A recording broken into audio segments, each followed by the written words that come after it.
are the four players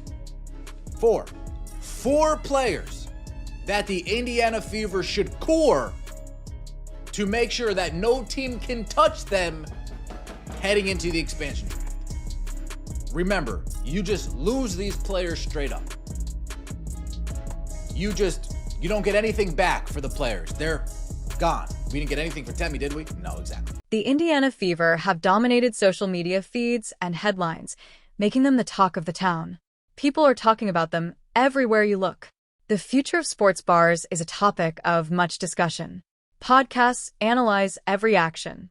After every game, Twitter goes crazy.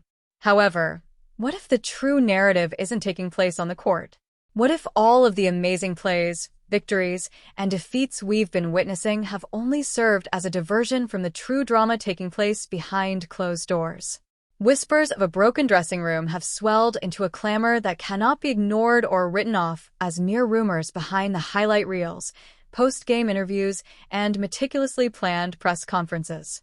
It appears that head coach Stephanie White has finally taken action, carrying out a strategy that may have taken months to develop, with the abrupt and deliberate removal of four players in quick succession. However, was this about strategic roster formation and team building? The kind of difficult choices championship organizations have to make? Or was it a last-ditch effort to take back command of a squad on the verge of total disintegration? A desperate attempt to save a failing season. As the Fever's internal conflicts have started to come to light, the basketball community has been observing with a mix of intrigue, worry, and morbid curiosity.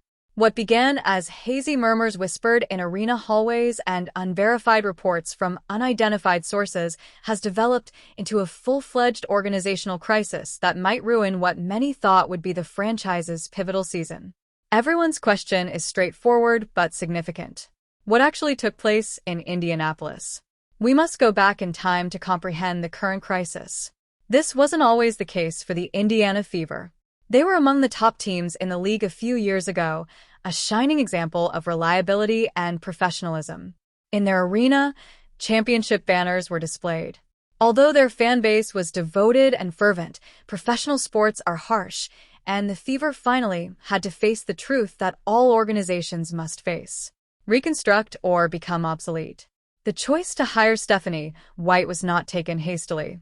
The front office analyzed numerous hours of film from her prior coaching stints, conducted in-depth interviews, and conferred with league insiders. White had a stellar background, having excelled at several basketball levels. Having previously played and coached in Indiana, she was familiar with the state's market.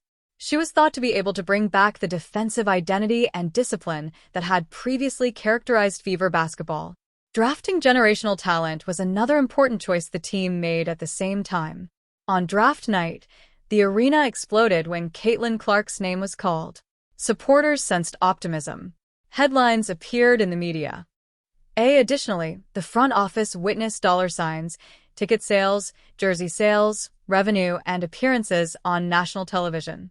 Clark embodied all that contemporary basketball had evolved into: dynamic, imaginative, unconventional, and completely captivating to observe.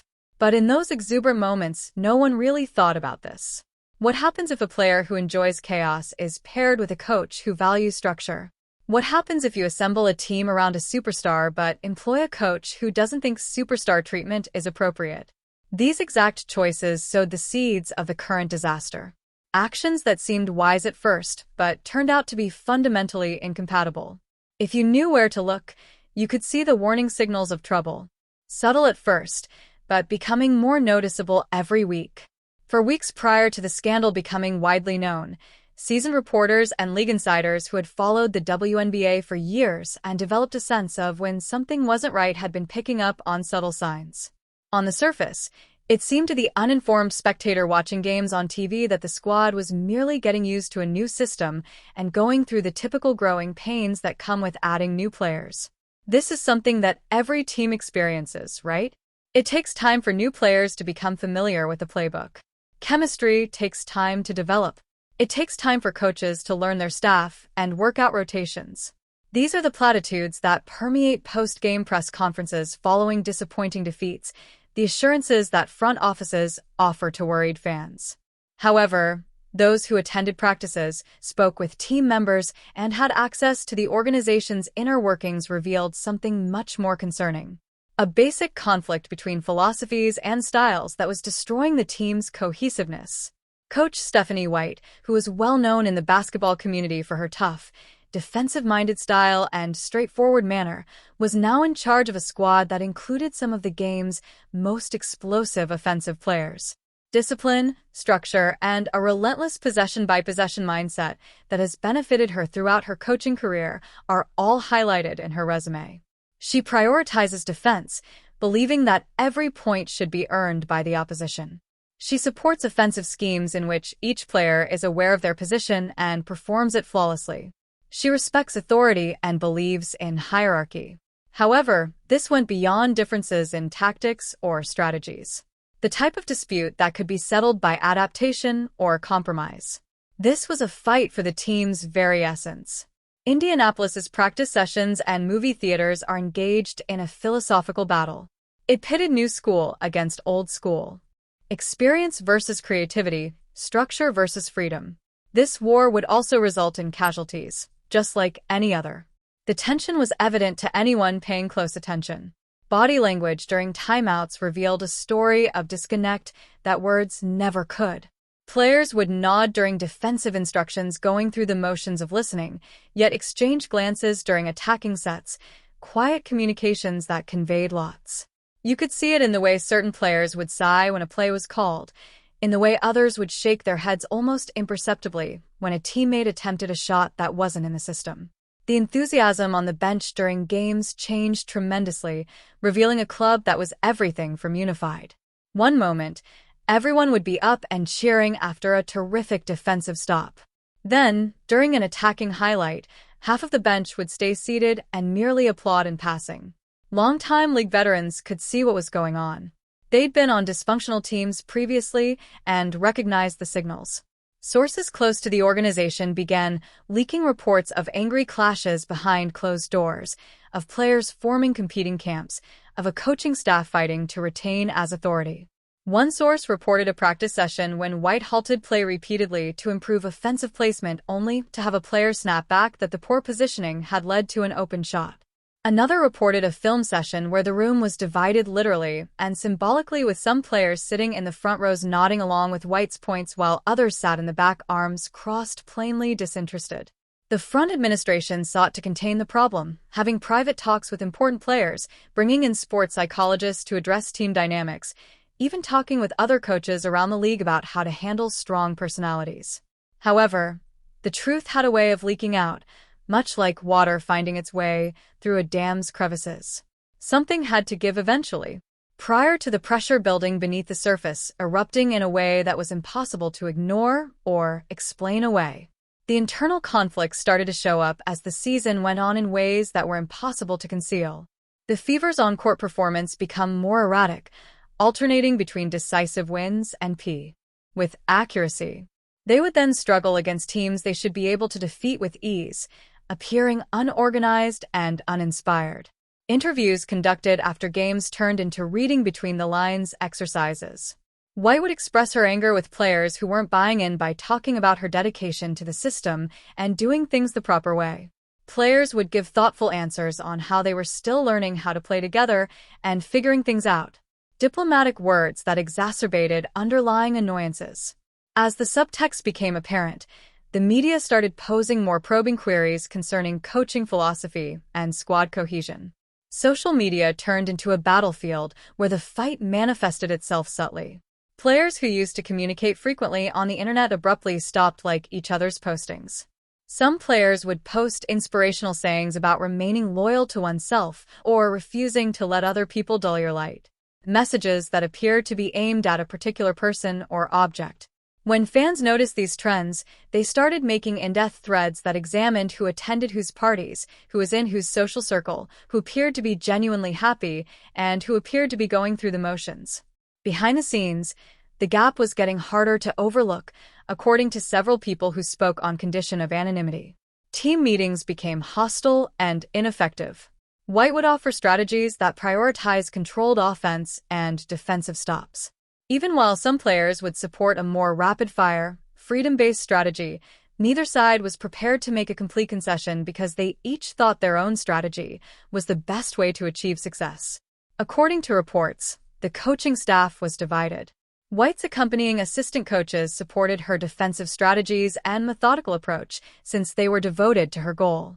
However, other assistants, especially those who had been with the company longer, voiced worries in private that the approach wasn't making the most of the offensive skill on the club. Players became aware of the absence of cohesive messaging as a result of the coach's internal conflicts. The discomfort of practice sessions increased. Routine drills turned into controversial exercises. White would spend hours practicing defensive posture and rotations, which some players felt were suffocating and overly coached. When the squad would scrimmage, the games would frequently turn into displays of individual skill rather than cooperative play. The front office was put in a difficult situation as certain players were keen to demonstrate the viability of their freestyle strategy. They had made significant investments in both their top players and White players. They couldn't just fire a newly appointed coach. They were also unable to give up the skills they had used to establish the franchise. In an effort to mediate and establish common ground, they met separately with White and important stakeholders in an effort to thread the needle. However, mediation is only effective when both parties are looking for a solution. Increasingly, it appeared that both sides had solidified their stances and were hesitant to change them. Veteran gamers who had experienced similar circumstances in the past started to voice their concerns about the future of this, albeit in private. They had witnessed teams disintegrate in the past, and they had witnessed potential seasons ruined by internal conflict. They made an effort to mediate disputes between the factions by acting as peacemakers, but they ended up feeling more and more alone and unwelcome by both sides. Everyone was being compelled to take a side as the middle ground shrank. The first domino fell quickly, without warning, and with the intention of sending shockwaves across the league and the organization. A clear and unequivocal message was conveyed by the release of a crucial role player who had been a part of the team's core rotation, logged substantial minutes, and was regarded as a strong contributor both on and off the court. Put yourself in line or leave. There would be no more cautions or opportunities to make adjustments. Everyone was unprepared for the timing. It wasn't the off-season, when roster changes are more predictable and understandable. Emotions could not account for a hasty decision just after an especially devastating loss. It was all the more startling because it occurred during what appeared to be a fairly steady time. In a quick meeting, the player was told they would be released, given a brief explanation, and let out of the building. Their time with the Fever ended abruptly. While the official line from the front office was about performance analytics, roster optimization, and going in a different path, the normal corporate jargon that accompanies such moves. In league circles, rumors circulated that presented a very different picture. Sources within the organization who spoke on condition of anonymity claimed that this player had been an outspoken opponent of White's coaching style and the team's direction. They hadn't kept their worries to themselves or confided in only close friends. They had raised concerns about tactics they thought were out of date and inflexible at team meetings. This player had been more outspoken in team meetings, criticizing defensive tactics that appeared to restrict the squad's attacking inventiveness, according to insiders who spoke on condition of anonymity. They were said to have taken up the role of speaker for a rising faction of dissent, speaking up for those who felt similarly confined but were reluctant to speak up. They allegedly said things like, "This isn't how modern basketball works anymore," and "We're wasting talent trying to play a system from 20 years ago," in private talks with teammates. The discharge, a warning shot fired across the bow of a split locker room, was a classic power play. White used it to show that criticism would not be accepted, that her authority was unassailable, and allegiance to her system could not be compromised.